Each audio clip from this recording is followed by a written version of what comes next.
Dream, हमारे सपने कैसे होते हैं, हमारे वो सपने जो हमें बहुत रुलाते हैं, हमारे सपने जो बहुत परेशान करते हैं। क्या सपने देखना गुनाह है? अक्सर दिमाग में ये आता है, मेरे भी आता है, क्या सपने देखना गुनाह है? क्या हम लोग सपने देखते हैं वो गुनाह करते हैं? क्या हम अपने लिए जो सपने देखते हैं वो गुनाह करते हैं? बच्चों के लिए सपने देखते हैं वो गुनाह करते हैं? पेरेंट्स के लिए सपने देखते हैं वो गुनाह करते हैं? इस समाज के लिए सपने देखते हैं वो गुनाह करते हैं? अपने प्रोफेशन के लिए सपने देखते हैं वो गुनाह करते हैं? अपने सुंदरता के लिए सपने देखते हैं वो गुनाह करते हैं? क्या गुनाह करते हैं हम लोग? क्या सपने देखना गुनाह है? आज हम लोग इसी टॉपिक पर चर्चा करने वाले हैं, तो बने रहिए। मैं प्रवीण चंद्रा, कानपुर से chairman star international marketing corporation, आप सभी लोगों का स्वागत करता हूं इस वीडियो में। और आज मैं इसी पर डिस्कस करने वाला हूं कि क्या सपने देखना गुनाह है? क्या हम लोगों ने जो बचपन से सपने देखे, मे भी वो पूरे हुए नहीं पूरे हुए, दैट इज सेकेंडरी मैटर, क्या सपने देखना नहीं चाहिए था? क्या बिना सपने देखे हुए कोई भी चीज हो पाता है? एट फर्स्ट जिस मकान में आप देख रहे हैं, जिस मकान में ये वीडियो बन रहा है, इसका भी हमने कभी सपना देखा था। आज से 23 साल पहले इसका हमने सपना देखा था। इस जगह पे मकान लेना है, यहां कॉर्नर का मकान होगा, इतने स्क्वायर फीट का होगा। फिर उसके बाद उसको बनवाने का सपना देखा था, 2 खंड का बनाना है, 3 खंड का बनाना है, किस तरीके का बनाना है, डिजाइन कैसा रखना है, कैसे सुंदर लगेगा, कैसा पर्दा लगाना है, कैसा खिड़की लगाना है, कैसा दरवाजा लगाना है, कितना बड़ा दरवाजा होना चाहिए, कैसे महाराजा गेट होना चाहिए, सब कुछ का सपना। फिर उसको फर्निश करने का सपना, कैसा हमारा बेड होना चाहिए, कैसा हमारा गद्दा होना चाहिए, कैसा टेबल होना चाहिए, कैसा कुर्सी होना चाहिए, कैसा किचन होना चाहिए, कैसा फिल्टर होना चाहिए, कैसा सोफा होना चाहिए। फिर कार लेने का सपना, उस समय भी फिर आप डिजाइन बनाते हैं कि अपने को छोटी गाड़ी चाहिए, बड़ी गाड़ी, मिडिल क्लास की गाड़ी चाहिए या बड़ी गाड़ी चाहिए। तो भाई अपने बजट के अनुसार हर व्यक्ति सोचता है। मैंने भी सोचा कि मेरा जो बजट था, जो एक मिडिल क्लास व्यक्ति का बजट होता है, उन अनुसार मैंने भी सोचा और मैंने भी एक गाड़ी परचेज की। फिर आप मोटरसाइकिल का ख्वाब देखते हैं, स्कूटी का ख्वाब देखते हैं, बच्चों के एजुकेशन का ख्वाब देखते हैं। बच्चों के एजुकेशन में जब बात आती है, जब आपके बच्चे होते हैं, जब आपके उसके एजुकेशन का ख्वाब देखते हैं, तो अच्छे से अच्छे स्कूल करने का आप अपने बजट में प्रयास करते हैं। और जिस स्कूल में भी आपका बच्चा पढ़ रहा होता है, अगर उससे अच्छा भी किसी स्कूल के बारे में आपको जानकारी मिलती है, तो आप फिर एक ड्रीम बुनते हैं। ये ड्रीम कभी खत्म नहीं होने वाला एक ऐसा रास्ता है, एक ऐसा पथ है जिसपे आप निरंतर चलते रहते हैं। आप जिंदगी में हमेशा उठा के देखिए, हमने अपने बच्चों को एक स्कूल में डाला जो इस इलाके का सबसे अच्छा रेपुटेड स्कूल था। बाद में किसी ने सजेशन दिया कि इससे भी बेहतर कोई स्कूल है जिसकी फीस इस स्कूल के कंपैरिजन में 4 गुनी महंगी। अब हमारा ड्रीम ये बन गया कि हमें उस स्कूल में बच्चों को एडमिशन कराना है, हाईटेक स्कूल में बच्चों को एडमिशन कराना है। और अल्टीमेटली आप जब ड्रीम देखना स्टार्ट करते हैं, फिर उस रास्ते पे चलना शुरू करते हैं, बजट बनाते हैं, बच्चों का माइंड मेकअप करते हैं, वाइफ का माइंड मेकअप करते हैं, पेरेंट्स का माइंड मेकअप करते हैं, अपना माइंड मेकअप करते हैं, और धीमे धीमे बच्चों का उस स्कूल में आप एडमिशन करा देते हैं। फिर बच्चे वहां पढ़ने लगते हैं, उसके फीस को आप अदा करने लगते हैं। फिर आपके सपने बनने लगते हैं। जैसे ही बच्चा आपका हाई स्कूल इंटर पास करता है, आपके सपने बनने लगते हैं। बच्चों के साथ साथ आपके सपने ग्रो करते हैं कि मेरा बच्चा आईआईटी से इंजीनियर बनेगा, कि नीट करके क्वालिफाई करेगा, डॉक्टर या एमबीए करेगा, एमबीबीएस करेगा, क्या करेगा, सीए करेगा, सीएस करेगा, आईसीडब्ल्यू करेगा। बच्चे के साथ साथ आपका भी सपना ग्रो करता है। बच्चे के साथ साथ कंधे से कंधा मिलाकर जिसको बोलते हैं, सपना आपका ग्रो करता है। तो क्या ये सपने देखना गलत है? क्या हमें अपने जीवन में सपने नहीं देखने चाहिए? देश विदेश घूमने का जो सपना होता है, हर व्यक्ति एक सपना देखता है वो, लेकिन नौकरी के मकर जाल में या बिजनेस के मकर जाल में वो इतना बुरी तरीके से उलझ जाता है कि उससे हिल नहीं पाता है। मुझे याद पड़ता है पीछे के 5 साल, मतलब इस 3 साल को छोड़ दीजिए तो उससे पहले के 5 साल हम लोग कानपुर से हिल नहीं पाए। बच्चों का किसी का इंटर है, 2 बच्चे हैं मेरे, किसी का इंटर है तो किसी का हाई स्कूल है। अब इंटर वाला कंपटीशन की तैयारी करने लगा, तो छोटी बिटिया जो है वो तैयारी करने लगी, आईआईटी उसमें आ गई, 12th में आ गई। अब उसका टेंशन करते करते करते हम लोग का 5 साल कैसे गुजर गया। पेरेंट्स को मेरे मन करता था तो वो आके कानपुर में हम लोग से मुलाकात करते थे, भाइयों का मन करता था कानपुर में आके मुलाकात करते थे, नाना नानी का मन करता था कानपुर में आके मुलाकात करते थे, लेकिन हम लोग कहीं नहीं जा पा रहे थे। घूमने फिरना तो छोड़ दीजिए, जरूरी काम तक छोड़ दिए थे, क्योंकि हमें एक बड़ा ड्रीम दिखाई दे रहा था। तो क्या वो ड्रीम देखना, वो सपने देखना गलत है? क्या माँ बाप जो अपने बच्चों के लिए ड्रीम देखते हैं वो गलत है? क्या बच्चों के लिए ड्रीम नहीं देखना चाहिए? लोग कहते हैं कि बच्चे मेरी परवरिश करेंगे। अरे वो जमाना लद गया। आज के जमाने में जो आज का सिनारियो है, आज के सिनारियो में हर माँ बाप भी बहुत होशियार है भाई। आप लोग बच्चे लोग अगर ये सोचते हैं कि मेरे माँ बाप का बोझा आपके ऊपर पड़ने वाला है, तो आप ये मान के चलिए कि आपके माँ बाप ऑलरेडी आपसे ज्यादा होशियार हैं आज की तारीख में। अब वो उस जमाने के माँ बाप नहीं है जो अपने बच्चों को उस उम्मीद में पढ़ाते थे कि जब बच्चा एजुकेशन करके अच्छी इनकम करेगा तो मेरी परवरिश करेगा, बुढ़ापे की लाठी बनेगा। जैसे हमने बच्चों में उसकी खातिरदारी की, उसकी परवरिश की, वैसे ही एक एज के बाद वो मेरी खातिरदारी करेगा, मेरी परवरिश करेगा, मेरी देखभाल करेगा। अब हर माँ बाप इस बात को जानता है कि मेरा बच्चा कुछ नहीं करने वाला। हर माँ बाप, बच्चा कर दिया सो फार गुड, संतुष्ट, खुश, कर दिया तो, और नहीं किया तो पहले से माइंड मेकअप है। मेरा भी माइंड मेकअप है, हर गार्जियन का माइंड मेकअप है बच्चे से बहुत ज्यादा उम्मीद नहीं करने का, बल्कि अपना ही इतना अर्निंग कर लो कि उल्टा बच्चे को आप कुछ एक्स्ट्रा कर सको।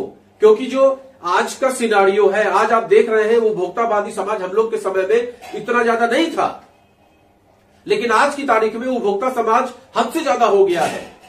आज आप एक फ्लैट परचेज करने के लिए जाइए, 1 करोड़ से नीचे बात नहीं होती है। एक छोटी सी मतलब जमीन तो छोड़ ही दीजिए, अच्छे अच्छे शहरों में जमीन तो आपको मिलेगी नहीं। हम लोग तो खुशनसीब हैं जो एक अच्छे शहर में आज कम से कम 100, 200, 300 वर्ग गज का मकान बना के चौकस रह रहे हैं, लेकिन ऐसा आसान काम नहीं है। आज की तारीख में बहुत टफ हो गया है हर काम को करना। तो उस उपभोक्तावादी समाज में बच्चे जितना भी कमा रहे हैं वो इंस्टॉलमेंट में ही चला जा रहा है। वो माँ बाप की खातिरदारी क्या करेंगे? माँ बाप की तरफ निगाह उठा के देखते हैं कि शायद उधर से कुछ मिल जाए, और माँ बाप भी इस बात को सोचते हैं कि यार करना क्या है, तो सब इन्हीं लोगों का, मर के चले जाएंगे, कौन पूछने वाला है, क्या करेंगे ले जाके। आज मेरे पास जितनी प्रॉपर्टी है सबको अगर उठा के हम बैंक में डाल दें तो कितने हजार रुपए का हमको उसका बेनिफिट मिलेगा भगवान जानता है। क्या जरूरत है हमें बच्चों के सामने? हर माँ बाप की मेंटेलिटी हो गई है। तो सवाल ड्रीम बच्चों के अच्छी परवरिश का इसलिए नहीं है क्योंकि बच्चा परवरिश करके मेरी परवरिश करेगा, नहीं, वो समय अलग था। हम सुनते थे पहले के माँ बाप को, कहते थे कि बच्चा मेरा पढ़ लिख जाएगा तो बुढ़ापे की लाठी बनेगा। अरे क्या लाठी बनेगा आज की डेट में? बच्चा अमेरिका में रह रहा है, तुम यहां रह रहे हो, क्या लाठी बनेगा वो? ये सब बेकार की बातें हैं, सब कुछ नहीं होने वाला, कोई लाठी पाठी कोई नहीं बनने वाला। यहां पर हर व्यक्ति अपनी जिंदगी जी रहा है। आपके साथ बस एक कदम से कदम मिला के चलने वाली आपकी पत्नी होती है, वो आपके सुख दुख की सहायक होती है। उसमें भी कई केस में आप देखते हैं कि वहां भी विघटन की स्थिति होती है, आदमी अलग रह रहा है, औरत अलग रह रही है। लेकिन अभी भी भारतीय समाज में बहुत कम ऐसा देखने को आता है। कमोबेश बुढ़ापे में एक दूसरे के सहारे में सबसे ज्यादा अगर है तो वो पति पत्नी ही रह जाते हैं। तो ज्यादा बच्चों के भरोसे मत रहिए, लेकिन उनके ड्रीम को फुलफिल करने के लिए काम करिए और उसके लिए अथक प्रयास करिए, अथक प्रयास करिए। मैं अक्सर एक बात कहता हूं कि कभी भी इनकम का रास्ता बंद नहीं करना चाहिए किसी भी व्यक्ति को। आप जिस एज में भी हैं, में भी आप पेंशनर हो सकते हैं, 40-50 हजार की आपको पेंशन मिल रही है, तब भी एक नया इनकम का रास्ता तलाश लीजिए। क्योंकि जीवन में पैसे की बहुत ज्यादा जरूरत के साथ साथ पैसे की जरूरत तो है ही, लेकिन एक स्टेज के बाद पैसा सेकेंडरी हो जाता है। जब आप एक्टिव नहीं रहते हैं, इनएक्टिव रहते हैं, तो आपके सेल्स डाउन होने लगते हैं। बैटरी में सेल होती है ना, सेल डाउन हो, काम नहीं करना। सब चीज का आपको पता है ना, उसमें रिमोट में सेल है, रिमोट काम नहीं करेगा अगर उसका सेल डाउन हो जाएगा तो करेगा? टीवी ऑन होगा? नहीं ऑन होगा। लैपटॉप का सेल डाउन हो जाए, बैटरी जो उसमें है वो सेल डाउन हो जाए, क्या होगा? जैसे लाइट जाएगी उसका बैकअप भी नहीं मिलेगा आपको, चला जाएगा, तुरंत 2 मिनट के अंदर ऑफ हो जाएगा। तो मनुष्य को हमेशा चार्ज रहना चाहिए। इन्वर्टर को आप चार्ज नहीं करेंगे, काम चलेगा? नहीं चलेगा। तो सेम पोजीशन आती है एक स्टेज के बाद जब आप इनएक्टिव हो जाते हैं, अपने आप को आप चार्ज नहीं करते, बस खाए पिए भगवान भरोसे कीर्तन कर रहे हैं। तो उससे आप क्या होगा? आपकी जिंदगी बर्बाद होने वाली है, क्योंकि आपकी जिंदगी में कोई ऑब्जेक्ट नहीं रहेगा।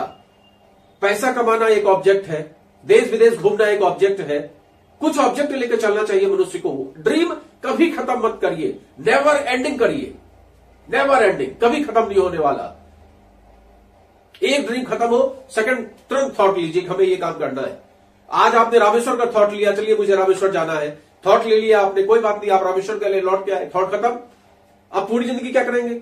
अरे तुरंत थॉट लीजिए कि बाकी धाम बचा हुआ है, कामाख्या भी जाना है, जगन्नाथपुरी भी जाना है, वैष्णो देवी भी जाना है। तुरंत थॉट लीजिए कि मुझे ये काम, नेक्स्ट स्टेप में ये काम करना है, अब इस महीने मुझे इतना अर्निंग करना है कि सेकंड मंथ में मुझे ये काम करना है। तुरंत थॉट लीजिए।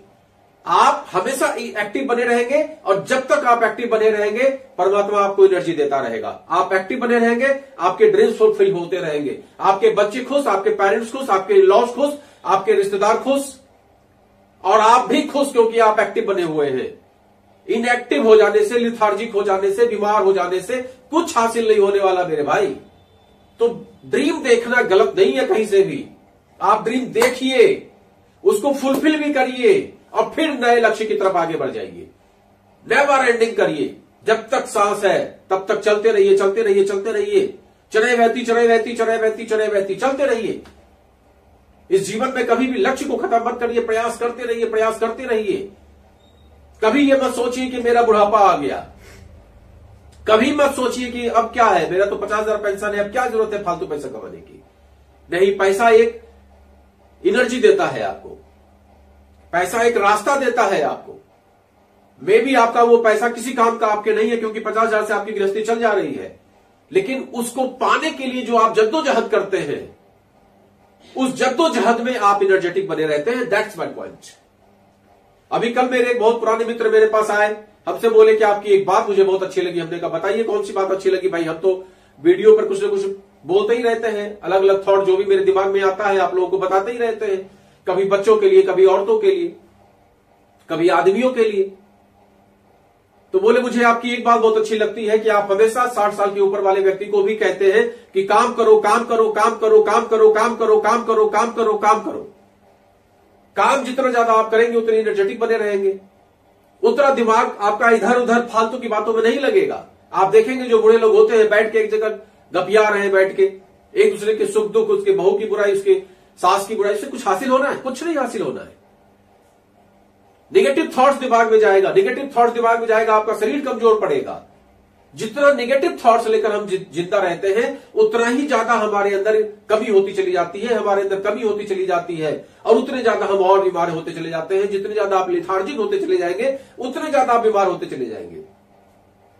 आपको ना यकीन हो, किसी भी ऐसे व्यक्ति को आप देख लीजिए जो व्यक्ति आपको फिजिकली फिट दिखता हो, मे बी वो 60 साल का हो लेकिन फिजिकली फिट हो और एक्टिव बना है, कभी कोई काम कर रहा है, कभी कोई काम कर रहा है, कभी कोई काम कर रहा है, आप देखेंगे वो फिट रहेगा, स्वस्थ रहेगा, हमेशा हंसता रहेगा, मुस्कुराते रहेगा, नई नई बातें करता रहेगा, इनोवेटिव बातें करता रहेगा, समाज में कुछ न कुछ अपना योगदान करता रहता है और जब परमात्मा के पास जाता है तो हंसी खुशी जाता है। और वहीं पर कैसे लोग, कई लोगों को आप देखेंगे कि देखने में तो बड़े खूबसूरत है लेकिन उनके चेहरे पे हमेशा मायूसी रहती है। दिन भर बिस्तर पे लेटे रहेंगे और भगवान ने टेलीविजन दे दिया है, टेलीविजन बैठ के देख रहे, टुकुट टुकुट टुकुट टुकुट दिन भर टेलीविजन देख रहे हैं। दिन भर कैसे लोग टेलीविजन देख लेते हैं मुझे तो आज तक यही समझ में नहीं आया। मुझे तो 40 साल हो गया, मैंने कभी घंटा भर टेलीविजन ढंग से न देखा होगा। टेलीविजन फालतू का सामान हमको लगता है, घर में तो खरीदना ही नहीं चाहिए टेलीविजन किसी भी कीमत पे। मेरे घर में भी बच्चे थे जब छोटे छोटे, उन लोगों को जोश था, घंटा भर कभी कोई सीरियल उन लोग देख लिया करते थे। हम लोग भी खाते समय एक आध घंटा भले उन लोगों के साथ रहे तो देख लिए, अदरवाइज जब से गए हैं 4-5 साल से तब से अपने को टेलीविजन से कोई मतलब ही नहीं। वो बंद पड़ा है, खराब हो गया कि क्या हो गया भगवान ही जानता है। केबल कनेक्शन है, टेलीविजन है, उससे कोई मतलब ही नहीं है, क्योंकि अपनी एनर्जी को हम इस दिशा में लगा रहे हैं, सही दिशा में लगा रहे हैं, फ्रूटफुल करने का प्रयास कर रहे हैं। अपने आप को फिट रखना, लोगों को फिट रखना, अपने को ज्ञान से सरोबार करना और दूसरों को ज्ञान से सरोबार करना, दैट इज माय पॉइंट। हमेशा जिंदगी में एक लक्ष्य लेके चलिए और जब कभी आप ड्रीम देखें तो उसमें गलत और सही, डोंट बी जजमेंटल। कभी मत सोचिए कि ये सही है कि ये गलत है, आपने देख लिया तो देख लिया। मुझे जब भी कोई ख्वाब आता है मैं उसे डायरी में फटाक से लिख लेता हूं, चले मेरे ये ख्वाब आया। अब ये ख्वाब हम देखें, कह रहे ये तो मेरे बस का है ही नहीं, कजाकिस्तान जाना है मेरे को, ये तो मेरे बस में है ही नहीं, तो फिर आप ख्वाब नहीं देख पाएंगे मेरे भाई। पहले आप ख्वाब देखिए, कुछ तो देखिए। जिस समय में लोगों ने हवाई जहाज उड़ाया होगा, आज बहुत आसानी के साथ में लोग हवाई जहाज में बैठ के और यहां से वहां हजारों किलोमीटर का सफर कुछ घंटों में तय कर लेते हैं। एक जमाने में रॉबर्ट बंधु ने जब उसको उड़ाने के बारे में सोचा होगा, लोगों से चर्चा की होगी कि भाई कोई लोहा है उसको उड़ाएंगे, लोगों ने उसका बड़ा मजाक उड़ाया होगा, लेकिन उसने ख्वाब देखा, उसने उस पर विचार किया, पेपर में ड्रॉ किया, सफल हुए, असफल हुए, करते करते करते करते अपनी असफलता से सीखते सीखते सीखते सीखते सीखते सीखते सीखते सीखते आखिर उन्होंने हवाई जहाज उड़ा दिया और आज की डेट में हम लोग उनकी चर्चा करते हैं। That's my point. आप अपनी असफलताओं से सीखिए। जो आपने अपने जीवन में असफलताएं प्राप्त की हैं, मनुष्य हमेशा सफल नहीं होता किसी भी चीज में। आप रोज सोचेंगे कि रोज आपके लिए चांदी वाला दिन है, ऐसा नहीं हो सकता। अगर आप सीरियल सब देखते होंगे, उसमें अक्सर लोग दिखाते हैं कि हमेशा एक नया चैलेंज जीवन में आता जरूर है। आप भी सो के उठते होंगे, हमेशा एक नया चैलेंज आपके जीवन में आता है। और नया चैलेंज अगर जीवन में ना आए तो अपना जीवन निरस हो जाए, भाई साहब, निरस हो जाए। कोई ऑब्जेक्ट ही ना रहे जिंदा रहने का। तो ऑब्जेक्ट बनाइए, ड्रीम देखिए, ड्रीम को फुलफिल करने का प्रयास करिए और नेवर एंडिंग ड्रीम बनाइए। बनाते रहिए, बनाते रहिए। फुलफिल हो जाए, नेक्स्ट ड्रीम बनाइए। फुलफिल हो जाए, उससे पहले लिस्ट तैयार रखिए। हम लोग अक्सर डायरेक्ट शैली में लोगों को बोलते हैं कि लिस्ट बनाओ। क्या क्या लिस्ट है आपके? 10 तरह की गोल की बात करते हैं, 10 तरह के ड्रीम की बात करते हैं। स्पिरिचुअल से लेकर, फाइनेंशियल से लेकर, प्रोफेशनल से लेकर, सब कुछ, इकोनॉमिक, फाइनेंशियल, सारा कुछ ड्रीम बनवाते हैं। आर्थिक युग का बनाइए, ऊपर के युग का बनाइए, सब कुछ बनाइए और उसके पीछे फिर प्रयास करिए। जब आपके पास एक लंबी लिस्ट होगी और इस लिस्ट में जब भी कुछ नया आपको दिमाग में आए, तुरंत उसमें लिखिए कि मेरे ये नया ख्वाब आया। Don't be judgmental. उस समय ये सोचने का ये मेरे बस का तो नहीं है। अरे कुछ नहीं, आपके दिमाग में आया, लिखिए। कुछ भी आपके दिमाग में आया, 80 साल की उम्र में आपके दिमाग में आया शादी करेंगे, लिखिए शादी करेंगे, क्या दिक्कत वाली बात है? Don't be judgemental. ड्रीम लिखने में कभी जजमेंटल नहीं होना चाहिए, गोल बनाने में जजमेंटल होना चाहिए। वो मेरा टॉपिक आज का नहीं है। मेरा टॉपिक आज का बस इतना ही है कि अगर आप किसी भी एज में है, किसी भी उम्र में है, अपने पर डे को एंजॉय करना सीख लीजिए। अपने रोज को, अपने प्रतिदिन को एंजॉय करना सीख लीजिए। भविष्य की चिंता छोड़ के आज की चिंता करिए। आज का दिन मेरे लिए कैसा गुजर रहा है, आज के दिन में मैंने क्या किया, आज के दिन मैंने कल से क्या अलग किया, आज के दिन की मेरी उपलब्धि क्या है, क्या मैं अपनी डायरी में लिख सकता हूं कि क्या है आज मेरी उपलब्धि। ये सबसे इंपॉर्टेंट पॉइंट है और इसके लिए हमेशा आपको नया ड्रीम देखना पड़ेगा, तब तक जब तक आप यहां से चले नहीं जाते हैं। आप देखिए, अगर केवल इतनी बात को समझ लीजिए कि आप ये ड्रीम देखिए और उसको फुलफिल करने के लिए आप परेशान हो जाइए, प्रयास करिए, एफर्ट करिए, सीखिए, लर्न करिए, लग जाइए, लर्न करिए, लग जाइए। ये मत सोचिए कि ये हमने नहीं किया तो मेरी आज ये स्थिति है। अरे जो नहीं किया उस पर आपका बस थोड़े है। अब क्या करेंगे आप? समय का पहिया पीछे घुमा देंगे? आपके बस का है? नहीं है। तो नहीं है तो उस पर क्यों विचार करना?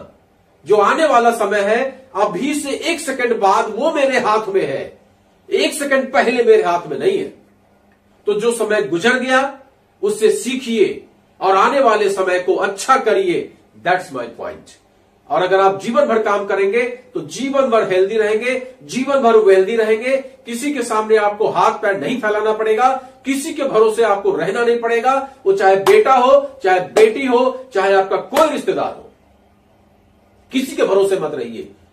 ये मेरा चैलेंज है कि अगर व्यक्ति एक्टिव बना रहे, फ्रस्ट्रेशन से दूर रहे, दिन भर लगा रहे किसी न किसी काम में, चाहे कोई भी काम आप चुन लीजिए जो आपके पसंद का हो, उसमें मेरा कोई इंटरफेयर नहीं है। जो आपको पसंद आता है, ज्ञान देना पसंद है उसमें लग जाइए, भाषण देना पसंद है उसमें लग जाइए, कुछ ऐसा काम, इनोवेटिव काम करना है उसमें लग जाइए, दुकान पसंद है उसमें लग जाइए। कई लोग आप देखेंगे 80 साल की उम्र में भी दुकान करते हैं। कभी मजबूरी में करते हैं, कभी जरूरतबस करते हैं, कभी एंजॉय के लिए करते हैं। एक हमारी मोहल्ले में एक दुकान है, अक्सर वहां एक अंकल जी बैठा करते हैं। लड़का भी उनका है, बहुत ही ऑनेस्ट, बहुत ही अच्छा परिवार है। अंकल जी को जरूरत नहीं है, लड़का पूरा, हम जानते हैं उनकी बातचीत, उन लोगों का देख के पता चलता है कि लड़का बहुत ध्यान रखता होगा। लेकिन अंकल जी अपना समय व्यतीत करने के लिए वहां आते हैं, लड़के के काम में हाथ बटाते हैं। हम लोग भी उनसे बहुत रिगार्ड के साथ बात करते हैं।